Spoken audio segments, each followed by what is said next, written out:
Eu quero convidar você, meu querido, a abrir a Escritura. Hoje é segundo domingo do Advento. Quero convidar você, já a liturgia preparada com essa característica. Nós vamos pensar aqui sobre o nascimento do nosso Redentor e em alguma coisa que está envolvida ali nas passagens que narram isso.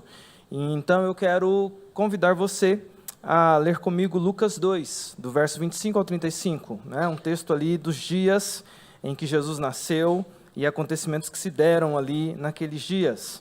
Lucas capítulo 2, do verso 25 até o verso 35. Você encontrar o texto, meus irmãos, coloque em pé, por favor, e assim eu posso identificar que todos já encontraram e assim possa proceder com a leitura. Um texto muito conhecido, Lucas capítulo 2, do verso 25 até o verso de número 35.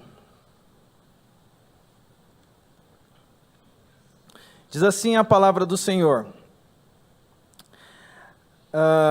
Havia em Jerusalém um homem chamado Simeão, homem este justo e piedoso, que esperava a consolação de Israel, e o Espírito Santo estava sobre ele. Revelara-lhe o Espírito Santo que não passaria pela morte antes de ver o Cristo do Senhor. Movido pelo Espírito, foi ao templo. E quando os pais trouxeram o menino Jesus para fazerem com ele o que a lei ordenava, Simeão o tomou nos braços e louvou a Deus, dizendo: Agora, Senhor, podes despedir em paz o teu servo, segundo a tua palavra, porque os meus olhos já viram a tua salvação, a qual preparaste diante de todos os povos, luz para a revelação aos gentios, e para a glória do teu povo de Israel. E estavam o pai e a mãe do menino admirados do que dele se dizia.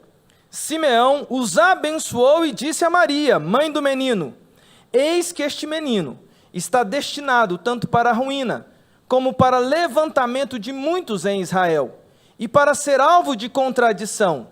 Também uma espada traspassará a tua própria alma, para que se manifestem os pensamentos de muitos corações.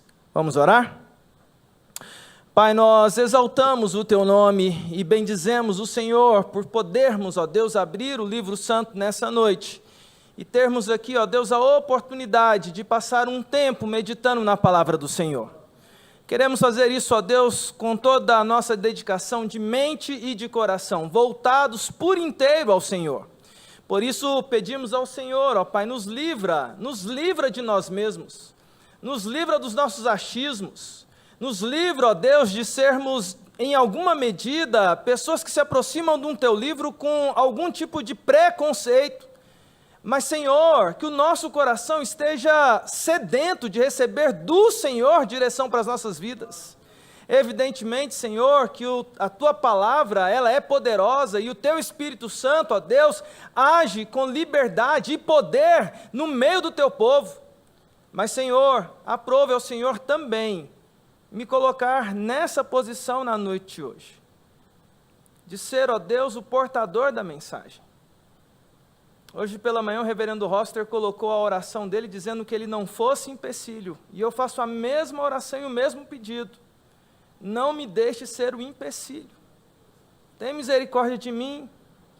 Usa minha mente, usa o meu coração, os meus lábios, minha concentração, conhecimento, ó Deus, adquirido ao longo dos anos, para unicamente, ó Deus, falar do Teu grande amor, Salvador, manifesto no Teu Filho Jesus Cristo. Perdoa os nossos pecados, ó Deus. Purifica os nossos corações. Abençoa a Tua igreja reunida neste lugar. Abençoa aqueles que estão conosco acompanhando também de maneira virtual. Seja a Tua bênção sobre todos. É a nossa oração sincera. Em nome de Jesus. Amém. Os irmãos podem se assentar. Meus irmãos, eu quero pensar com vocês aqui nessa noite sobre o tema das trevas à luz. Esse texto é um texto que é muito interessante, é um texto que nós gostamos de parar para falar sobre ele, por causa dos detalhes que estão aqui no Evangelho de Lucas, e a minha a minha meditação com vocês, o meu pensamento com vocês nesse texto é essa temática, das trevas à luz, com 2 argumentos que eu quero trabalhar com vocês aqui nessa ocasião. O primeiro deles é, nas trevas o remanescente se mantém fiel, e o segundo argumento é, nas trevas a luz se manifestou poderosa. Nas trevas o remanescente se mantém fiel, e nas trevas a luz se manifesta, ou se manifestou poderosa.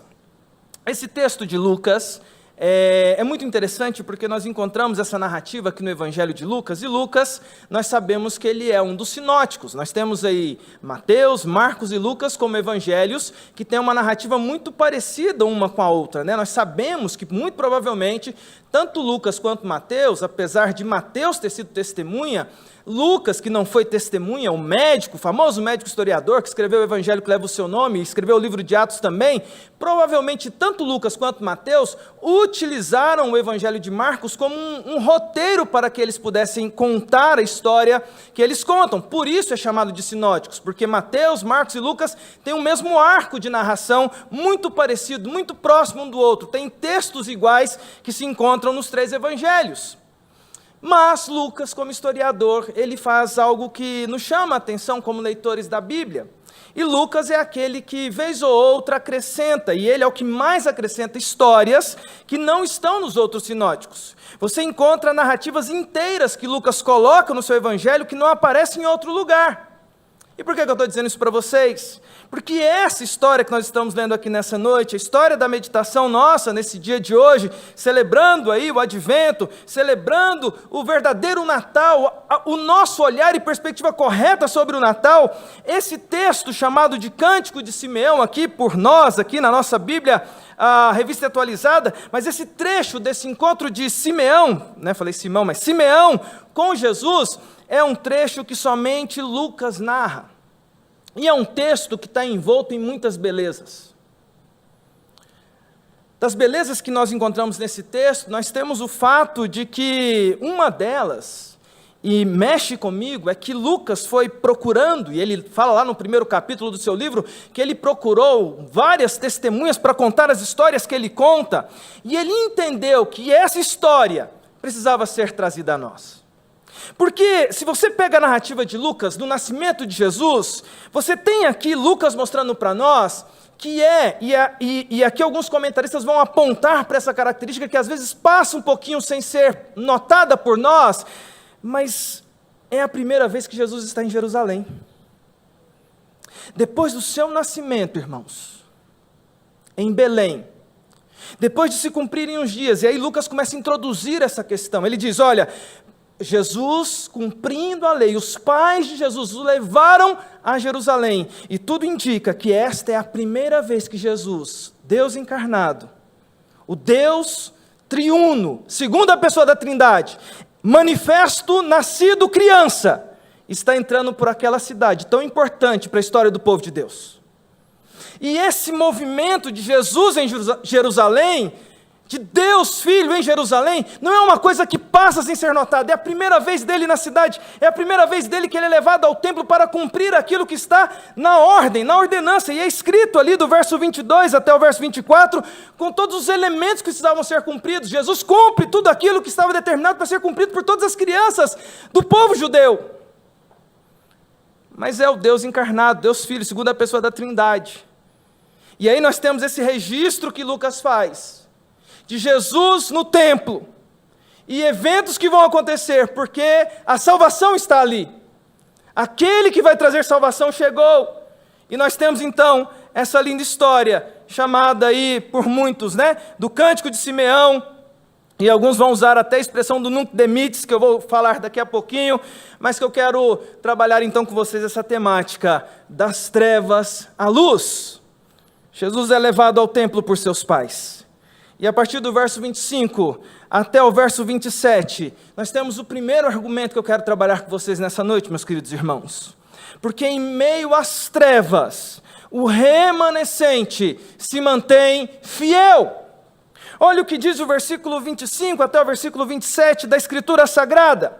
Havia na cidade de Jerusalém um homem chamado Simeão, homem este justo e piedoso, que esperava a consolação de Israel, O Espírito Santo estava sobre ele. Revelara-lhe o Espírito Santo que não passaria pela morte antes de ver o Cristo do Senhor. Movido pelo Espírito Santo, foi ao templo, e quando os pais trouxeram o menino Jesus para fazerem com ele o que a lei ordenava, Simão o tomou nos braços. Meus irmãos, eu penso que aqui nós temos uma preciosidade para observarmos, porque a postura de Simeão é algo que me chama a atenção. E por que chama a atenção? Porque esse tempo em que esses fatos acontecem, são tempos que nós precisamos analisar e olhar com atenção.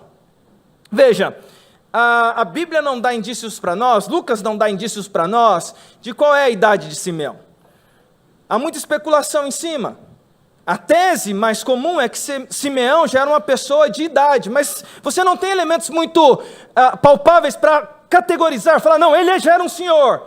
Muitos dizem isso porque no final do louvor que ele emite, ele diz assim, agora eu posso, não demites, agora eu posso ir em paz, eu posso morrer. É o que ele praticamente está dizendo. É como que alguém que esperou muito tempo por isso. Não conseguimos ter certeza, mas tudo indica que é esse o fato. Mas uma coisa nós conseguimos ter certeza. Os dias de Simeão não eram dias fáceis. Os dias de Simeão, os dias em que Simeão contemplava aquele retrato, aquele momento da história, aquele momento em que Simeão estava na história, não eram dias fáceis. Do ponto de vista humano, nós temos aqui um período que agora com o nascimento de João Batista e de Jesus, é o fim de um período intertestamentário, que nós chamamos assim. Mas vejam, esse período está no fim com o nascimento desses dois, o profeta João e o próprio Messias, que a gente estuda a história e diz, na plenitude dos tempos, Deus preparou a história para esse momento. Entretanto, para quem estava lá, naqueles dias, é importante dizer que eles ainda não tinham ouvido a pregação de João. Eles estão vivendo ainda esse tempo. E que tempo é esse, meus irmãos? Do silêncio. 400 anos em que não havia profeta em Israel. Que não havia profeta em Judá. 400 anos de silêncio da parte de Deus. 400 anos em que, nesse período também, nós temos um desencadear de acontecimentos que mostram um empobrecimento da religião. Porque quando a gente vê Jesus crescido, quem é que Jesus vai confrontar nas suas pregações? A religião farisaica, as heresias que estavam sendo anunciadas por saduceus, por escribas, pela liderança religiosa daqueles dias. Os sacerdotes estavam com a visão turva da realidade. Para se juntar esses elementos, irmãos, nós temos ainda o fato de que quando Jesus nasceu, o Herodes manda matar crianças, porque ele manda consultar as lideranças para saber o que a Bíblia dizia sobre a vinda do Messias. E aí ele, com medo de vir uma liderança, um rei, ele manda matar crianças. É esse o contexto.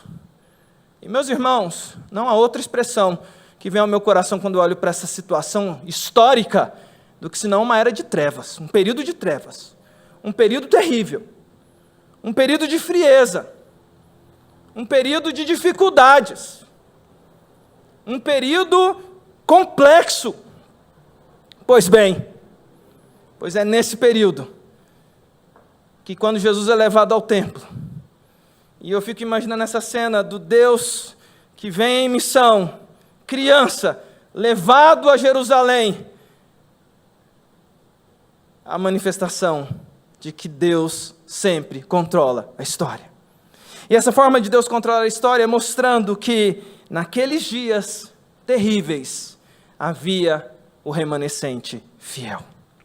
Meus queridos irmãos, eu quero afirmar para você aqui nessa noite de maneira categórica que muitas vezes eu e você tememos pelo futuro. Muitas vezes eu e você tememos pelas circunstâncias. Muitas vezes eu e você tememos pelo caminhar das coisas ao nosso derredor. Mas deixa eu afirmar para você aqui nessa noite, olhando para a Escritura, Deus sempre preserva o seu remanescente fiel. Glória a Deus por isso.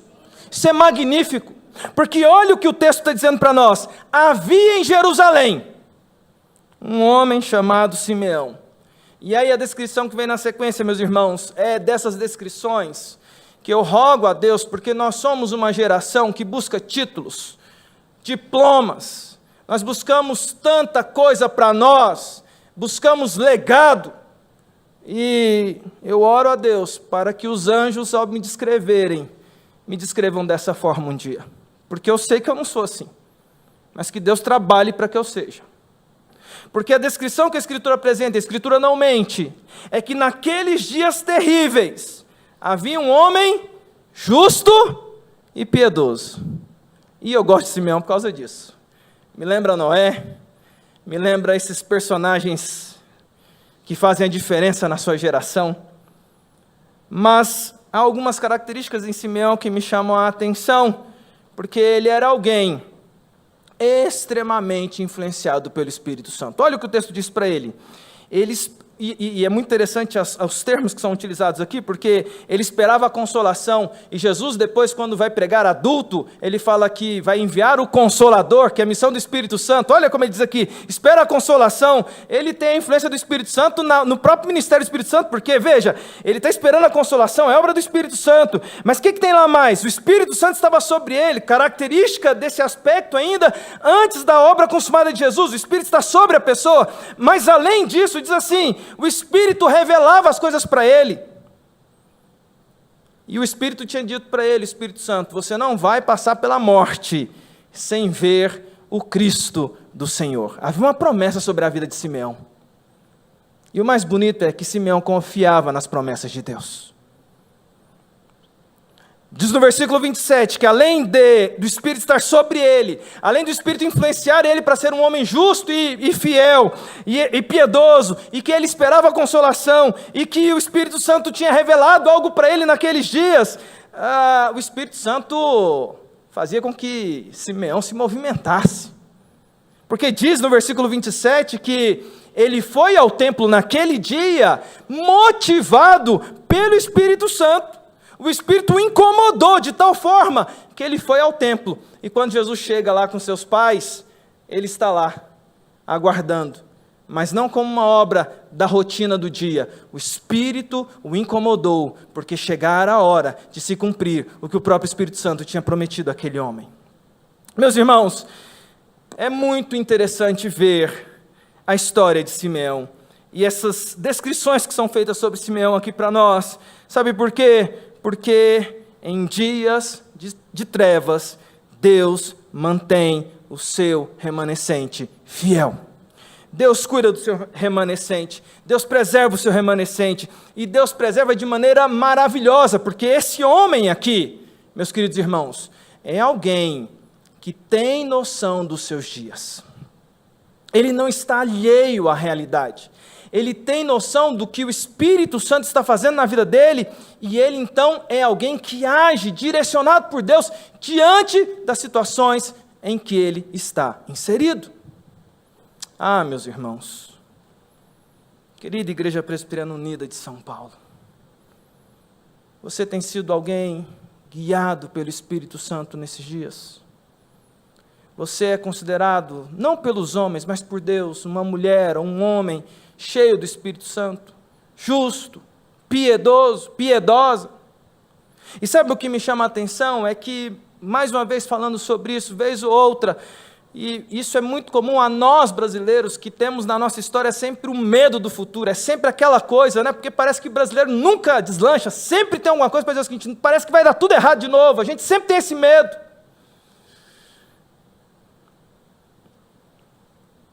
Eu quero reafirmar aqui para você nessa noite, que independente dos tempos que venham sobre nós, o remanescente fiel permanecerá guiado poderosamente pelo Espírito Santo de Deus. Não tenha medo do futuro. Não tenha medo do futuro. E sabe, ver Simeão sendo alguém diferente naquela geração, faz com que a gente se lembre que é muito gostoso quando a gente vê pessoas diferentes em meio às gerações conflituosas que a gente vive. Se você pega a história dos cristãos, junto à história da humanidade, você vai sempre ter lindas histórias de cristãos que fizeram a diferença por justamente serem cristãos em lugares terríveis e em épocas terríveis também. mas eu não vou pegar um desses exemplos grandiosos, que a gente poderia ter vários. Eu quero comentar de uma coisa muito nossa do Brasil, e que é muito própria a mim, porque é o que eu trabalho e respiro quase que diariamente, quase que 24 horas por dia, que é o meu trabalho de capelania. E trabalho de capelania, irmãos, é ir, eu que sou capelão educacional, é ir para o ambiente da escola, que não é ambiente de igreja, mesmo que seja uma escola confessional, mas é uma escola, como qualquer outra escola do Brasil, cheia de gente de tudo quanto é jeito que chega lá dentro, com vários conceitos hostis ao cristianismo que estão na mente e no coração. E às vezes a sensação que dá, meus irmãos, é a sensação de você estar no meio das trevas. Eu estou há 11 anos trabalhando como capelão, e já teve vezes de chegar em ambiente de faculdade, ambiente de colégio, que eu falo assim, meu Deus, o que é isso aqui? Como que eles estão cogitando fazer isso sem nenhum peso na consciência? Como que eles estão planejando isso? E assim, nesse tempo, 11 anos para 12 anos de capelão, eu já tive que lidar com morte de jovem por causa que foi em festa, morte de adolescente que foi fazer bagunça, e já vi tanta coisa acontecendo. Terrível, de trevas, de dores, de coisas que você fala assim, meu Deus, onde está a cabeça desse menino, onde está a cabeça dessa menina para enfiar nisso? Mas vez em sempre, desde quando eu comecei a ser capelão lá em 2011, a gente vê remanescente fiel em meio às trevas. E uma das coisas mais bonitas que tem na faculdade, nos colégios, que sempre me emociona, irmãos, é ver meninos crentes e meninas crentes nesses ambientes. Que independe do capelão, que independe de ter gente crente lá, está no meio das trevas, mas o menino não abre mão da sua fé em Jesus, e não é só de ser aquela postura arrogante, de dizer assim, não, eu sou melhor que você, não, é olhar amoroso, é gente que ora, é gente que evangeliza, é gente que dá testemunho, é gente que passa no meio da escola e da faculdade, e não se contamina, em meio às trevas, sai com as roupas brancas, porque é de Jesus. Eu olho para Simeão, e louvo a Deus, porque tem gente que é cheia do Espírito Santo, e o remanescente permanece fiel, mesmo em meio às mais densas trevas. Simeão é um exemplo disso. Os dias eram terríveis, mas a Bíblia mostra para a gente, nasceu o Redentor, mas Deus manifestou ao coração de alguém, que o Redentor estava chegando ao templo, e havia prometido para esse alguém que ele veria a salvação, e esse alguém foi lá no templo, movido pelo Espírito Santo, e ele está lá, dirigido por Deus, em meio a uma geração totalmente afastada do Senhor.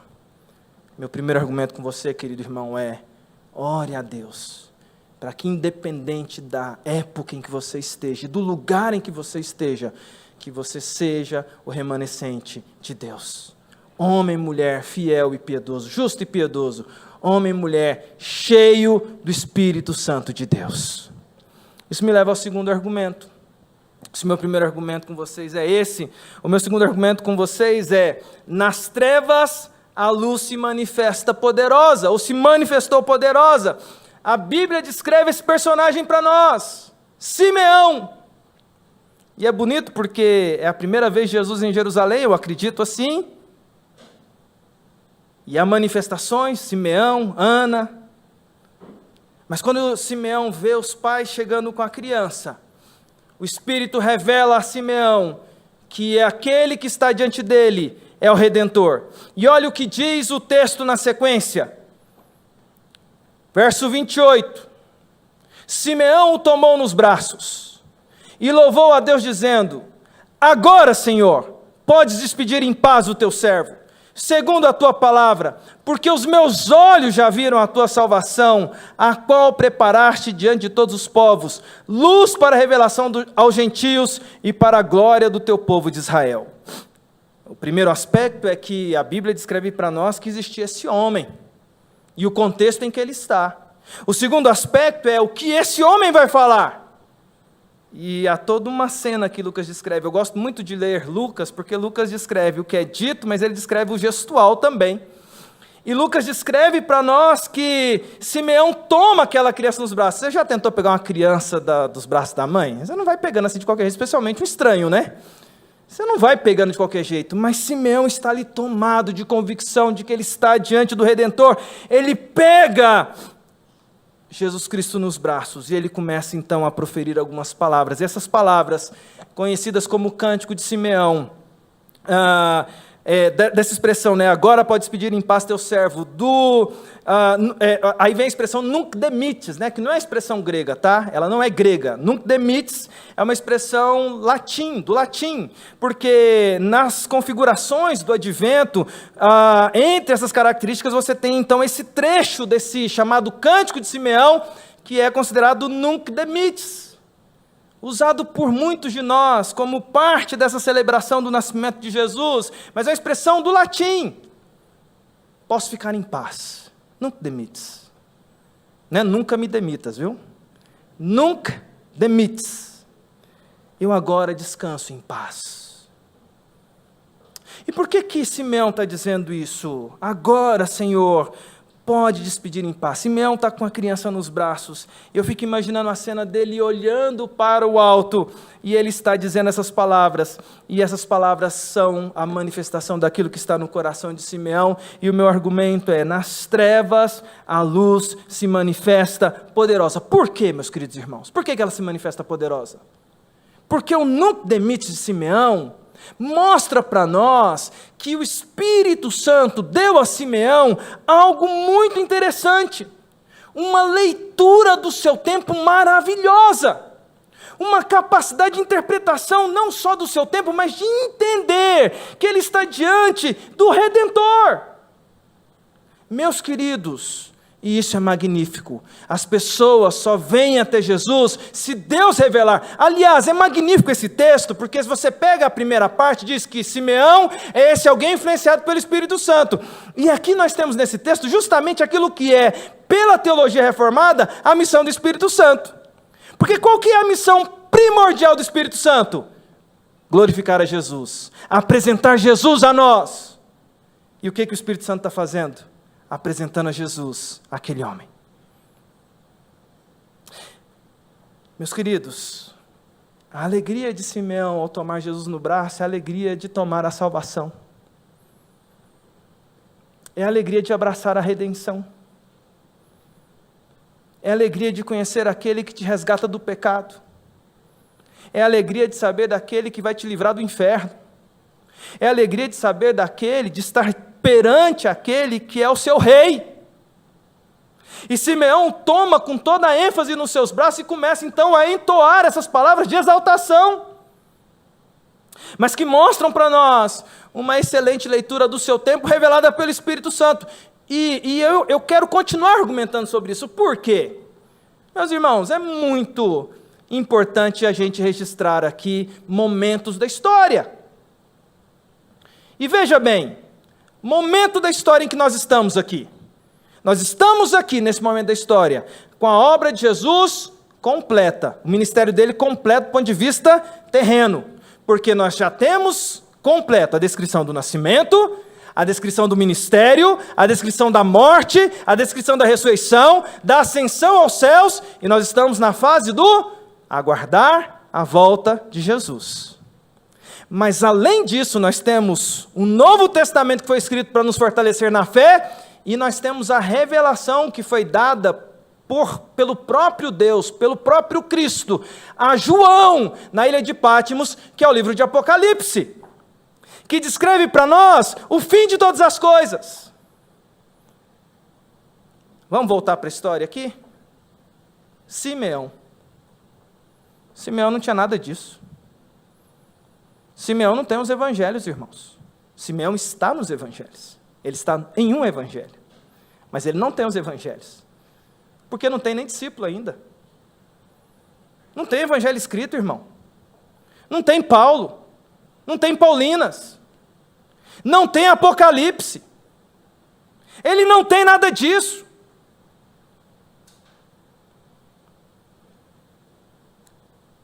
Mas o Espírito revela a ele o principal. que ele está diante de Jesus Cristo. E o coração de Simeão descansa.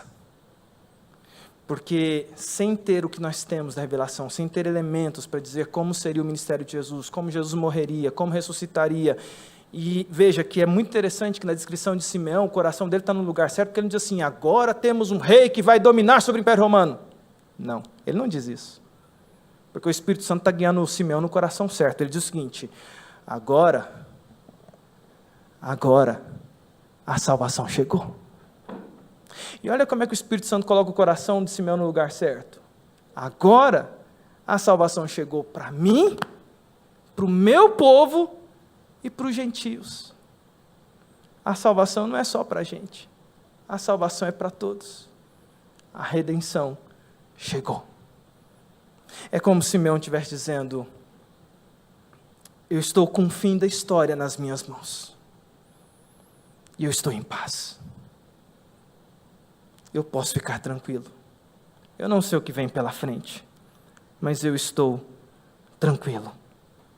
Meus queridos irmãos, nós temos muitos mais elementos teóricos, registros, testemunhos do que Simeão tinha.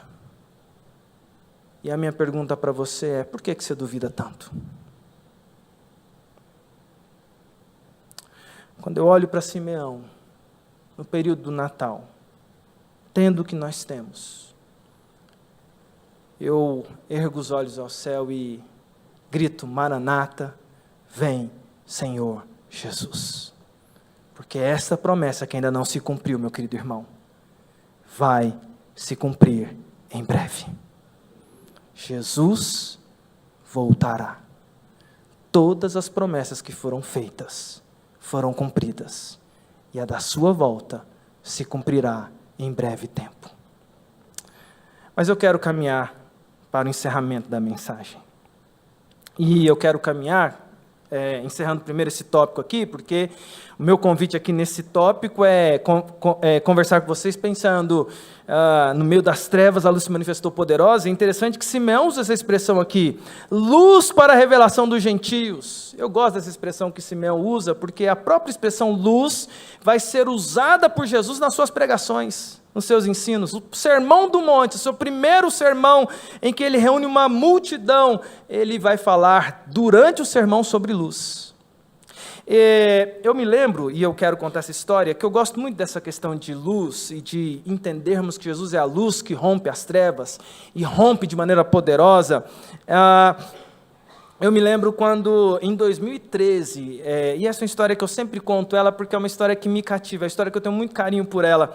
Em 2013, eu e a Patrícia, nós fizemos uma viagem para fora do país, fomos lá nos Estados Unidos, e a gente foi visitando um amigo que morava em Boston.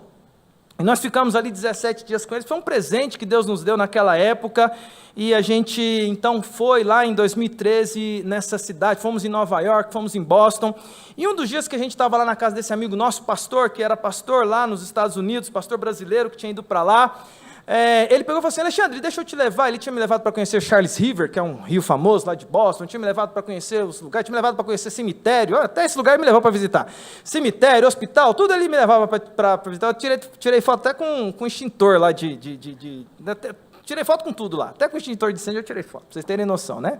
Turista. Mais um dia, ele falou assim, Alexandre, eu quero te levar para um lugar que me marca muito. E eu falei, vamos lá, Neusmani. E aí ele me levou para um grande parque, que tinha se transformado num parque, uma parte alta, você entrava naquele parque, você ia subindo e era enorme aquele lugar, e era uma parte alta da cidade. E eu lembro que chegando nessa parte alta, a gente começou a andar, e ele conversando comigo, ele falou assim, Alexandre, e ele começou a contar, desabafar das suas dores, e falou assim, olha, ser pastor aqui nos Estados Unidos é muito difícil, para um brasileiro ser pastor aqui é muito difícil. Ele comentando isso, falou assim, olha, e quando eu estou nos dias mais duros daqui do ministério, dias que eu estou, sabe, aqueles dias ruins, eu gosto de vir para cá. E aí ele, conversando comigo, me levou até um lugar, e ele falou assim, eu gosto de ficar aqui. E aí quando ele me mostrou o local onde ele gostava de ficar, era um lugar muito bonito, porque você via numa parte lateral, você via os prédios enormes daquela cidade, aquela cidade gigantesca, cidade histórica de Boston. O parque ficava você ia para uma parte alta que você via também a parte litorânea, e você via o Oceano Atlântico. E aí ele falava assim, olha, sabe por que eu venho para cá, Alexandre? Porque isso aqui foi transformado num parque, e aqui tem esse farol. Esse farol, ele me mostrou o farol, nem tinha reconhecido, ele mostrou. E aqui tem um farol, esse farol aqui foi tombado como monumento aqui da cidade, porque eu gosto de vir aqui refletir em dias de dificuldade. E eu falei, mas por que, Neusmani? Aí ele me levou para perto do farol e tinha uma placa que, entre algumas coisas que estavam escritas lá, dizia que nos dias de trevas, aquele farol tinha sido um instrumento de resgate de muitas vidas. E aí ele conta, né, olha, ele está desativado hoje esse farol, mas na época em que as pessoas usavam esse circuito aqui de navegação, vindo da Europa para cá, da África para cá, em meio a noites de muitas trevas, em que não se conseguia ver estrelas, em que se estava perdido em alto mar, esse farol era acionado, e a centenas de quilômetros de distância, a luz irrompia as trevas, e o perdido encontrava um caminho para seguir. Meu querido irmão, quero dizer para você que Natal é nos lembrarmos que a luz rompeu as densas trevas e o perdido pode olhar para a luz e encontrar esperança. O texto termina. A partir do verso 33, há uma descrição que eu gosto muito, porque lá diz assim, e estavam o pai e a mãe do menino admirados do que dele se dizia. Simeão os abençoou e disse a Maria, mãe do menino, eis que este menino está destinado tanto para a ruína como para levantamentos de muito em Israel e para ser alvo de contradição. Também uma espada traspassará a tua própria alma para que se manifestem os pensamentos de muitos corações. Simeão os abençoa e Simeão também vai, nesse momento aqui, ao meu ver, ser profeta na vida do pai e da mãe do menino, que é José e Maria, mas me chama a atenção uma coisa muito interessante, porque o texto diz que eles estão admirados. E é admirável porque a gente tem aqui justamente dois elementos diante de nós, muito claro que Lucas mostra para nós. Se você chegar hoje num pai de uma criança, com a criança nos braços, e falar assim, olha, o seu filho vai ser um grande presidente, um grande líder, o pai da criança, a mãe da criança vai falar assim, como é que você sabe disso? Como é que você está afirmando tal coisa sem ter acontecido? Essa admiração é que agora Maria e José estão começando a ter noção de quão grande é a obra reservada para aquele menino. Deus encarnado entre nós. E é interessante perceber quão grande é a noção que Simeão tem e quão grande é a revelação que Deus havia dado ao coração dele de perceber diante de si o Rei dos Reis e Senhor dos Senhores. Eu quero concluir essa mensagem, querido irmão, dizendo para você, não se acostume com o Redentor. Não perca de vista a luz de Jesus. Não perca de vista a poderosa salvação que Jesus fez na sua vida. Não perca de vista as promessas que Ele fez para você. Não perca de vista a Nova Jerusalém. Porque o que Jesus prometeu, Ele vai cumprir. E coisa maravilhosa é quando nós celebramos o verdadeiro Natal, na certeza de que o nosso Redentor veio a este mundo, viveu, morreu, ressuscitou, subiu aos céus, mas voltará. Que Ele nos abençoe, em nome de Jesus.